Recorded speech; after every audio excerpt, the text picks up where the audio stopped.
அதாவது அப்போ தான் சொல்லியிருந்தேன் பேங்க் டீட்டெயில்ஸை பற்றி பேசுவோம் அப்படின்ட்டு. என்ன விஷயம் அப்படின்னா, லோன் சிஸ்டம். இப்போ பீப்புள்ஸு, ஷாப்ஸு, பெரிய பெரிய கம்பெனிஸ் எல்லாத்துக்கும் எப்படி லோன் கொடுக்கணும், என்ன மாதிரியாக ப்ராசஸ்லேருந்து கொடுக்கணும் என்னோடய பேங்க் சிஸ்டத்துலேருந்து அப்படின்னு சொல்லி எல்லா பேங்குக்கும், இந்தியா மட்டும் கிடையாது, எல்லா கண்ட்ரீஸுக்கான பேங்க் அண்ட் சிஸ்டம் என்னோடய சொந்த பேங்க் அங்கே எல்லா கண்ட்ரீஸ்லையும் இருக்கிற பேங்க் எல்லாமே என்னோடய சொந்த பேங்க் தான். அது ப்ரைவேட்டாக வச்சு நடத்திட்டு இருப்பேன், கவர்மெண்ட் ஏரியாவை வச்சு நடத்திட்டு இருப்பேன்.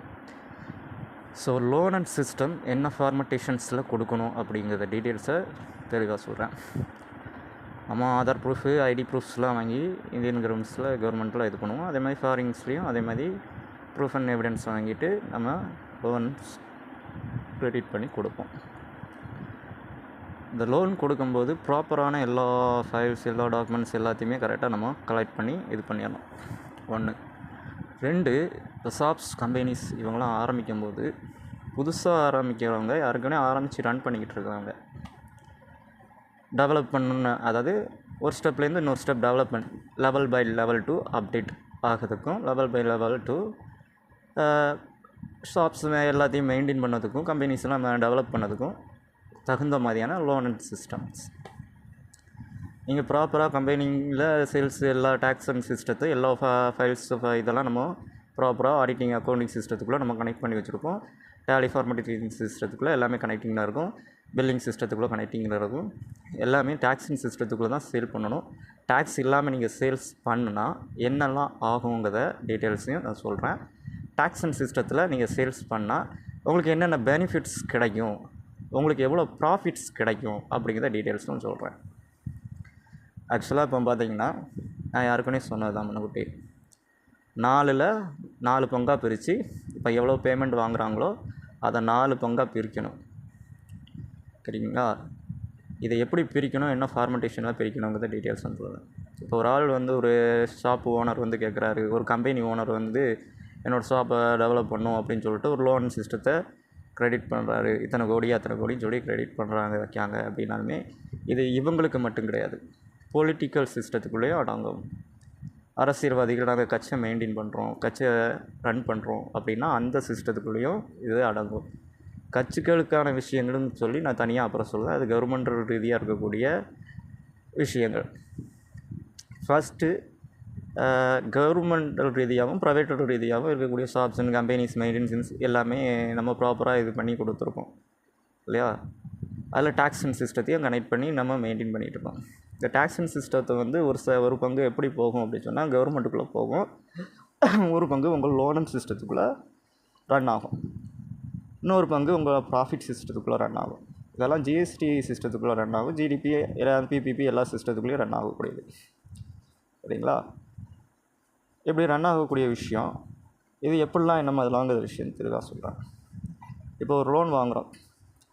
இப்போ அந்த வாங்குகிற லோனை இப்போ ஒரு ஆள் அடைக்கிறாங்க அப்படின்னா, ஒரு ஷாப்போட ஓனர் இருக்கார், அவர் அடைக்கிறாரு அப்படின்னா நம்ம அவங்க எவ்வளோ வருஷத்துக்கு எவ்வளோ டேர்ன் ஓவர் பண்ணியிருக்காங்க, இன்கம் எடுத்திருக்காங்க, ப்ராஃபிட்ஸ் எடுத்திருக்காங்க, இந்த டீட்டெயில்ஸு ப்ராப்பராக நமக்கு தெரிய வரணும்.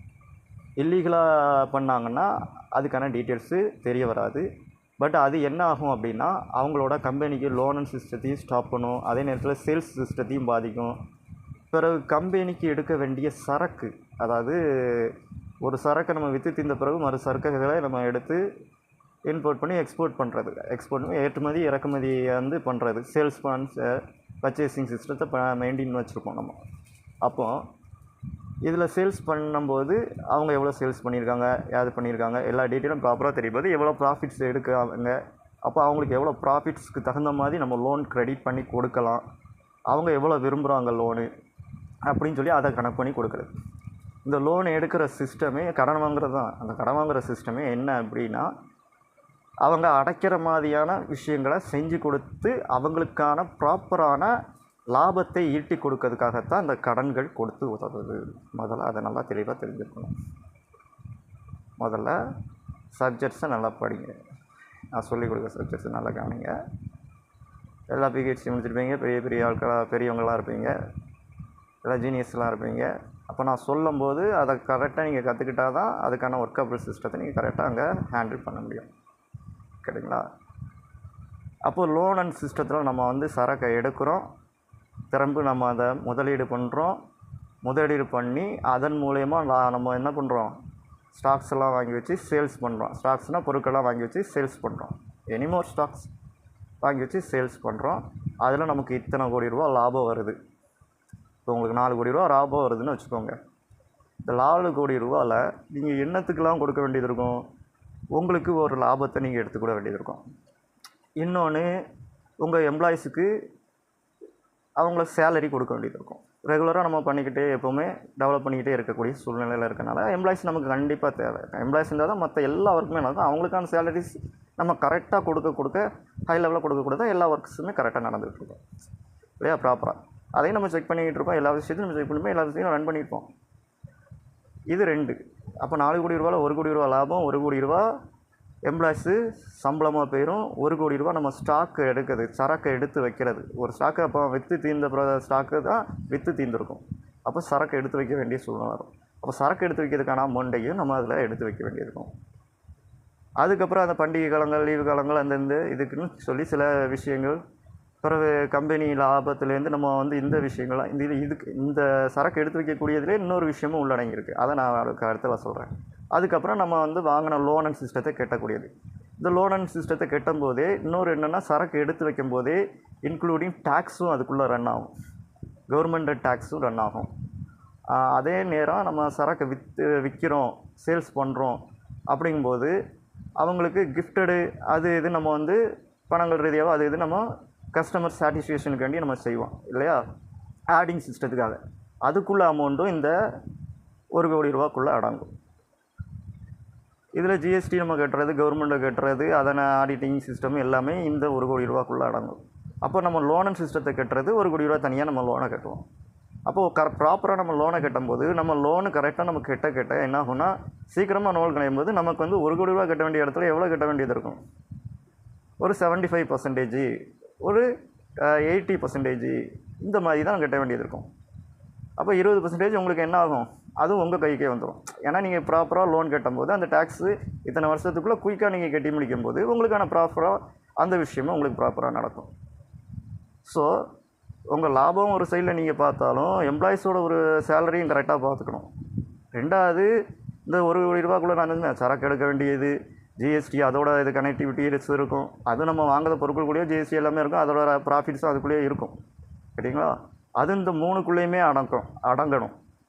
இந்த 3க்குள்ளேயுமே ரன் பண்ணுற மாதிரியான கால்குலேட்டுக்குள்ளே கொண்டு வரணும். புரியுதா? நீங்கள் என்ன பண்ணுவீங்க, மேலே இருக்க 3க்குள்ளே மட்டும் கால்குலேட் பண்ணிட்டு கீழே இருக்க அந்த லோன் அண்ட் சிஸ்டத்தை கால்குலேட் பண்ணாமல் விட்டுட்டிங்கன்னா என்ன ஆகும் அப்படின்னா, லோனை அடைச்சிக்கிட்டே இருப்போம், பட்டு நம்ம ஸ்டாக் கழிஞ்சிக்கிட்டு இருக்கோம். ஸ்டாக்குக்கான எல்லா தேவைகளையும் அங்கே பூர்த்தி பண்ண முடியாமல் பாதி ஸ்டாக்கை மட்டும்தான் வச்சு மெயின்டைன் பண்ணிக்கிட்டு இருப்போம். அப்படிங்கிற பட்சத்தில் நமக்கு என்ன ஆகும்? டெவலப்பிங் சிஸ்டம் பாதிக்கும். லாபத்தில் வந்து நமக்கு எடுத்த லாபத்துலேருந்து 1 கோடி ரூபா நம்ம லாபம் எடுக்கணும், அந்த இடத்துல வெறும் 70 கோடி ரூபா 70 லட்சம் மட்டும்தான் எடுக்க வேண்டிய ஒரு சூழ்நிலைக்கு உள்ளாயிருவீங்க. இல்லை 50 லட்சம் தான் எடுக்க வேண்டிய சூழ்நிலைக்கு உள்ளாயிருவீங்க. ஸோ இந்த 4மே நம்ம வந்து கரெக்டாக பண்ணதில் இந்த 3வது விஷயத்தை நம்ம கரெக்டாக பண்ணலைன்னா, அந்த 4வது விஷயத்தை நம்ம கரெக்டாக பண்ணி அதுக்கான கால்குலேஷன் இந்த 3க்குள்ளேயும் ரன் பண்ணலைன்னா, இந்த 4வது விஷயந்தான் மெயினாக உங்களுக்கு எல்லா விஷயத்தையும் கொடுக்கக்கூடியது. இப்போ அந்த 4வது விஷயத்தை நம்ம கரெக்டாக பண்ணி கரெக்டாக மெயின்டைன் பண்ணாமல் நம்ம தப்புத்தோம்னா நமக்கு மிகப்பெரிய லாஸிங் சிஸ்டம் ஆகிடும். கேட்டிங்களா? இந்த தகவலை தெரிஞ்சுக்கோங்க. இன்னும் தகவல் இருக்குது, அதை அப்புறம் சொல்கிறேன். இன்னும் ஜிடிபி சிஸ்டம் இருக்குது, டேக்ஸ் ஜிஎஸ்டி சிஸ்டம் இருக்குது, பிறகு பிபிபி இருக்குது, டாக்ஸின் சிஸ்டம் இருக்குது, இப்படி நிறைய விஷயங்கள் இருக்குது. எனக்கு டைம் இல்லை, இந்த தகவலை மட்டும் தெரிஞ்சுக்கோங்க. அப்புறம் இதை பற்றி நான் விளக்கமாக சொல்கிறேன். சரியா? எல்லா மக்களும் தெரிஞ்சுக்கிட வேண்டிய விஷயம், எல்லா பிஸ்னஸ் மேனும் தெரிஞ்சுக்கிடணும், பெரிய பெரிய மில்லியனர் தெரிஞ்சுக்கிட வேண்டிய விஷயம். பிறகு நான் யுனைடெட் நேஷனல் ட்ரேடிங் சிஸ்டம் இந்த மாதிரி விஷயத்துக்குள்ளே நீங்களும் தெரிஞ்சுக்கிட வேண்டிய விஷயம். ஏன்னா ஓனர் நான் சொல்லிக் கொடுக்கும்போது தான் நீ அங்கே எல்லா ஒர்க்கையும் நீ பார்க்கறதுக்கு ப்ராப்பராக பண்ணதுக்கு கரெக்டாக இருக்கும், கவர்மெண்ட் ரீதியாகவும். புரியுதா? ஸோ எல்லா கண்ட்ரீஸும் 193 கண்ட்ரீஸும் இதை தெரிஞ்சுக்கிட வேண்டிய விஷயம். அங்கே இருக்க பிஸ்னஸ் மேன் பீப்புள்ஸும் சிறு தொழில்கள் செய்வீங்க. ஒரு பெட்டி கடை வச்சுருப்பீங்க, சின்னதாக ஒரு காய்கறி கடை போட்டு வியாபாரம் வைப்பீங்க, இல்லை ஒரு தள்ளுவடி கடை போட்டு வியாபாரம் பார்ப்பீங்க. அது போக நீங்கள் வந்து சாதாரணமாக ஒரு ரோட்டோர கடைகள் இந்த மாதிரியான நிறைய விஷயங்கள் போட்டு பார்ப்பேன். இது பண்ணுவீங்க, சேல்ஸ் பண்ணுவீங்க. பெரிய பெரிய கோல்டு மார்க்கெட்டிங் ட்ரேட் சிஸ்டம் அந்த மாதிரிலாம் இது பண்ணுவீங்க. பிறகு ட்ரேடிங் சிஸ்டத்தில் இது பண்ணுவீங்க, ஸ்டாக் வாங்குவீங்க, விற்பீங்க. இவங்க எல்லாருமே தெரிஞ்சுக்கிட வேண்டிய முக்கியமான பிஸ்னஸ், பொதுவாக தொழிலை தெரிந்து கொள்ள வேண்டிய முக்கியமான விஷயம், முக்கியமான கருத்தில் கொள்ள வேண்டிய விஷயம் இது. ஓகேவா? பிறகு அது அரசியல்வாதிகளுக்கு இதை பற்றி நான் அப்புறம் சொல்கிறேன். பொலிட்டீஷியன்ஸுக்கு நீங்கள் கவர்மெண்ட்டில் பேமெண்ட் வாங்குறீங்க, அந்த பேமெண்ட்டை எப்படி அடைக்கணுங்கிற விஷயத்தும் உங்களோட ப்ராஃபிட்ஸ் அண்ட் சிஸ்டத்துக்குள்ளேயும் அங்கே அடங்கும். அதை எப்படி செய்யணும் ப்ராப்பராக, என்ன மாதிரிலாம் அதை கணக்கெடுக்கிற இருக்குன்னு சொல்லி நான் அப்புறம் ஃப்ரீயாக இருக்கும்போது சொல்கிறேன். எனக்கு இப்போ டயம் இல்லை, எல்லோரும் சொல்லியிருக்காங்க, அவங்க முன்னாடி வச்சு பேச முடியாது. ஸோ தனியானது உங்களுக்கான எஜுகேஷன் நாலேஜ், எல்லா சொசைட்டி நாலேஜ், பொலிட்டிஷியன்ஸ், இது அப்படி இப்படின்னு எல்லா சப்ஜெக்டும் எடுத்துருக்கேன். இது போக டாக்டரேட்டு எல்லா விஷயமும் இது கலந்துருக்கு. இந்த ஒரு விஷயத்துக்குள்ளே நான் சொன்ன பிஸ்னஸ், இந்த எல்லா விஷயத்துக்குள்ளே எல்லா விஷயங்களும் கலந்துருக்கு. ஸோ அதை பற்றி நான் உங்களுக்கு அப்புறம் விளக்கமாக ஒவ்வொன்றா சொல்கிறேன். டைம் கிடக்கணும். உங்களுக்கு எதாவது டவுட்டுனா கமெண்ட் பண்ணுங்கள். ஓகேவா?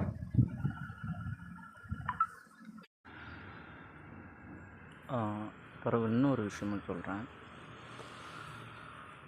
இந்த லோன் எடுக்கும்போது அவங்க லாங் ஏஜஸ்லாம் கால்குலேட் பண்ணிட்டு, ரொம்ப ஏஜஸ் கூட இருக்கவங்க லோன் எடுக்காங்க, ஷூரிட்டிஸ் கையில் தான் எல்லாம் வாங்கிடுவீங்க. பட் இருந்தாலும் சரி, அவங்களுக்கு ஏதாவது ஒரு விபத்துகளோ இல்லை ஏதாவது அவங்க குடும்ப சூழ்நிலையில் ஏதாவது ப்ராப்ளம் வழியாக ஏதாவது ஒரு சூழ்நிலை கட்ட முடியாமல் ஆக மாதிரியான ஒரு சூழ்நிலை வந்துச்சுன்னா, அதாவது விபத்துகளோ இல்லை ஏதாவது இதில் ஆள் வந்து எங்கேயாவது அரெஸ்ட்டோ அந்த மாதிரி ஏதாவது ஒரு விஷயங்கள் இதாக இருந்தால் அவங்களால லோன் கட்ட முடியாமல் ஒரு பெரிய கிரிட்டிக்கல்குள்ளாக. ஸோ இப்படி இருக்க மாதிரி சூழ்நிலையில் இல்லை உடல்நிலை சரியில்லாத ஒரு குழப்பங்களோ இந்த மாதிரி வந்துச்சுன்னா, அந்த லோன் அண்ட் சிஸ்டத்தில் இன்னொரு விஷயத்தை கிளைம் பண்ணி கொடுக்கணும். இன்சூரன்ஸ் கிளைம் பண்ணி கொடுக்கணும். ஏன்னா அந்த பணம் அவங்க மூலிமா வராட்டா கூட அந்த இன்சூரன்ஸ் இவங்க கட்டுற பணங்கள் மூலிமா அந்த லோன் அண்ட் சிஸ்டத்தில் கிரெடிட் ஆகிற மாதிரி பேங்கட் சிஸ்டத்தையும் பண்ணி கொடுக்கணும். ஏன்னா மக்களுக்கும் பண்ணி கொடுக்கக்கூடியது லோன் அண்ட் சிஸ்டம். கேட்டிங்களா? மக்களுக்கும் பண்ணி கொடுக்கக்கூடிய இது லோன் அண்ட் சிஸ்டம் அப்படிங்கிறனால, பேங்கர் சிஸ்டம் அப்படிங்கிறனால இன்சூரன்ஸு, இஎஸ்ஐ, பிஎஃப் சிஸ்டத்தையும் அதுக்குள்ளே கனெக்ட் பண்ணி வச்சு அந்த கேட்டகரியில் லோன் அண்ட் சிஸ்டத்தை க்ரெடிட் பண்ணி நீங்களே ரெடி பண்ணி கொடுக்கணும். இப்போ ஒருத்தருக்கு ஒன்றுமே இல்லை சார், எனக்கு லோன் வேணும், நான் இந்த மாதிரி பண்ண போகிறேன் அப்படின்னு சொல்லி அவங்க சொல்கிறாங்க அப்படின்னா, ப்ராப்பராக அதுக்கான விஷயங்கள் எல்லாத்தையும் பண்ணணும். சரிங்களா? இந்த விஷயங்கள்லாம் நாங்கள் பண்ணி தருவோம். ஸோ இதுக்கெல்லாம் நாங்கள் பேமெண்ட்டு இவ்வளோ பிடிச்சிக்கிடுவோம், நீங்கள் கேட்குற இவ்வளோ அமௌண்ட்டை கரெக்டாக கொடுத்துருவோம். பட் நான் அதுக்கு மேலே இந்த விஷயங்கள்லாம் இத்தனை வருஷம் ரன் ஆகிறேன்னா நாங்கள் அதுக்கான ஒரு செக்யூரிட்டி பாதுகாப்புக்காக நாங்கள் சேஃப்டிக்காக என்ன பண்ணுறோம் அப்படின்னு சொல்லி கேட்டால், இந்த மாதிரி விஷயங்கள்லாம் நாங்கள் ரெடி பண்ணி தருவோம். அப்படி பண்ணி தரும்போது அதற்கு நீங்கள் சம்மதித்து எழுதி போகணும். ஏன்னா இங்கேருந்து பேமெண்ட் வரட்டா அங்கேருந்து இந்த இன்சூரன்ஸ் இந்த வழியாக நமக்கு கிளைம் பண்ணி ரன் பண்ண மாதிரி. ஏன்னா இது ஒருத்தர் 2 பேர் பண்ணதுக்கு கிடையாது. ஒட்டுமொத்த உலகத்தில் இருக்க எல்லா மக்களும் லோன் அண்ட் சிஸ்டம் ரெடி பண்ணும்போது ஒரு இடத்துல லாஸ் அண்ட் சிஸ்டம் வரும்போது, ஒரு இடத்துல ப்ராஃபிட்ஸ் வரும்போது அந்த ப்ராஃபிட்ஸ் எடுத்து இதில் ஃபிக்ஸ் பண்ணி வச்சு அந்த இதை சால்வ் பண்ணுற மாதிரியான சிஸ்டம். ஒரு சில 1-2 மக்களுக்கு இந்த மாதிரி ப்ராப்ளம்ஸ் வரும்போது, ஸோ அதுவுமே செக்யூரிட்டி சிஸ்டம். ஏன்னா இதையே யூஸ் பண்ணி சில தவறான வழியில் எதுவும் பண்ணிடாத அளவுக்கு சேஃப் அண்ட் செக்யூரிட்டியாக பண்ணணும் இந்த லோன் அண்ட் சிஸ்டத்தை. சிலவங்க இதை பண்ணிவிட்டு தற்கொலை பண்ண முயற்சி பண்ணுவாங்க, இல்லைன்னா கொலை பண்ணிவிட்டு உள்ளே போயிட்டு நம்ம அதை அணைக்க வேண்டாம் இப்படி வேண்டாம்னு இப்படிலாம் கிரிமினல் ஆக்டிவிட்டீஸ்லாம் பண்ணணும்னு சிலவங்க லூசுத்தனமாக யோசிப்பாங்க. ஸோ இவங்கள மாதிரி ஆட்கள்லாம் இந்த மாதிரி கிரிமினல் ஆக்டிவிட்டீஸ்லாம் பண்ண மாதிரி ஆட்கள்லாம் நல்லா கவனித்து எடுத்து அதுக்கு தகுந்த மாதிரியான சேஃப்டின் செக்யூரிவாக லோனை அதுக்கு தகுந்த மாதிரி ESIPF எல்லாத்தையும் அதுக்கு தகுந்த மாதிரி ரன் பண்ணணும். கேட்டிங்களா? ஸோ இந்த விஷயம் ரொம்ப இம்பார்ட்டன்ட். ஏன்னா சிலவங்க 10 வருஷம் வாங்குவாங்க, 20 வருஷம் வாங்குவாங்க, 30 வருஷம் வாங்குவாங்க. ஸோ வாங்கும்போது அவங்களுக்கு ESI கிடைக்கிற மாதிரியும் பெனிஃபிட்ஸ் பண்ணி கொடுக்கணும், PF கிடைக்கிற மாதிரியும் பெனிஃபிட்ஸ் கொடுக்கணும். ஏன்னா அத்தனை வருஷத்துக்கு முடிஞ்சப்பறம் அவங்க மேற்கொண்டு அதை கண்டினியூ பண்ணுற மாதிரியான விஷயத்தை ரெடி பண்ணி விட்டுறணும். புரியுதா? பேங்கோட வழியே சிஸ்டத்து வழியாகவே ரெடி பண்ணி விட்டுறணும். ஸோ அவங்க அதுக்கு தகுந்த மாதிரி இன்சூரன்ஸு, ESI, PF இந்த மாதிரி கிடைக்கிற மாதிரியான சிஸ்டத்தை அதுக்குள்ளே ரன் பண்ணி விட்றணும். ஏதோ ஒரு சின்ன அமௌண்ட்டாவது உங்களுக்கு கிடைக்கிற மாதிரியான ஒரு ப்ராஃபிட்ஸ் கிடைக்கிற மாதிரியான ஒரு விஷயத்தை ரன் பண்ணி விடணும். இது ஷாப் அண்ட் சிஸ்டத்துக்கு மட்டும் கிடையாது, பீப்புள்ஸுக்கும் சேர்த்து தான் சொல்கிறேன். கேட்டிங்களா? மக்களுக்கு என்ன மாதிரியான கடன் கொடுக்கறது லோன் சிஸ்டம் அப்படிங்கிற சிஸ்டத்துக்கு தகுந்த மாதிரி. ஏன்னா சிலவங்க சாதாரண கஷ்டப்பட்ட மக்கள் இருப்பாங்க. அவங்க எனக்கு இது வாங்குறீங்க, எங்களுக்கு இந்த மாதிரி இல்லை, வீடு இல்லை, வாசல் இல்லை அப்படி இப்படிலாம் சொல்லிட்டு இருப்பாங்க. அது வாங்கணும், இது வாங்கணும், இந்த மாதிரி பிரச்சனை, அந்த மாதிரி பிரச்சனை அப்படின்னாங்க. திடீர்னு உடல்நல பிரச்சனைகள் இருக்கும். ஸோ அதை தகுந்த மாதிரி அதை சரி பண்ணதுக்கு தகுந்த மாதிரி இப்போ டிவிகள் யாராவது ஒரு ஆள் இருப்பாங்க அவங்க வீட்டில். அவங்க அதுக்கு தகுந்த மாதிரி அவங்களுக்கு அந்த ப்ராஃபிட்ஸ் கிடைக்கிற மாதிரியாவது, இல்லை இவங்களே கட்டி முடிச்சுட்டா அவங்களுக்கே அந்த ப்ராஃபிட்ஸ் கிடைக்கிற மாதிரியான ஒரு சிஸ்டத்தை அங்கே ரன் பண்ணி அதுக்கு தகுந்த மாதிரியான விஷயத்தை அங்கே ரெடி பண்ணி கொடுக்கணும். பேங்கோட சிஸ்டம் இது ரொம்ப முக்கியமான விஷயம். கேட்டிங்களா? எதுவும் நல்லா தெளிவாக தெரிஞ்சுக்கோங்க. ஸோ இது இன்டர்நேஷ்னல் பேங்க் அண்ட் சிஸ்டம், புரியுதா? ஸோ இந்த விஷயத்தையும் தெரிஞ்சுக்கோங்க. ட்ரேடிங் சிஸ்டத்துலேயும் இது உண்டு. சரிங்களா? ட்ரேடிங் சிஸ்டமும் சும்மா கிடையாது. ஸ்டாக் அண்ட் மெயின்டெனன்ஸ் சிஸ்டத்துலேயும் உண்டு. பங்குச்சந்தை நிறுவனங்களும் இதுக்கான விஷயங்கள் உண்டு. வர்த்தக நிதிநிலை நிறுவனங்களும் இது உண்டு. முதல்ல அதை நல்லா தெரிஞ்சுக்கோங்க. எல்லா உலகத்தில் இருக்க எல்லா பேங்கோட சிஸ்டத்துலையும் இந்த மாதிரி ஒரு ரூல்ஸ் அண்ட் ரெகுலேஷன் சட்டங்கள் புதுசாக வருது. இதை அமல்படுத்தியிருக்கோம். இதையும் தெரிஞ்சுக்கோங்க. யுனைடெட் நேஷன்லேருந்து அதுக்கான விதிகள், பிறகு இன்டர்நேஷ்னல் ஜட்ஜன் தீர்ப்பு எல்லாம் அதுக்கான கொடுத்து ப்ராப்பராக எல்லா விஷயமும் அதுக்கு தகுந்த மாதிரி நடக்கிற மாதிரி எல்லா விஷயமும் கால்குலேட் பண்ணி பண்ணிட்டுருவாங்க. பேங்கோட சிஸ்டம் அதுக்கு தகுந்த மாதிரியான ஃபாலோ சிஸ்டம் எல்லாமே அதுக்கு தகுந்த மாதிரி ஒர்க்கபிள் சிஸ்டம் எல்லாம் நான் இனிமேல் ரன் ஆகும். மற்ற விஷயங்கள் நான் அப்புறம் சொல்கிறேன்.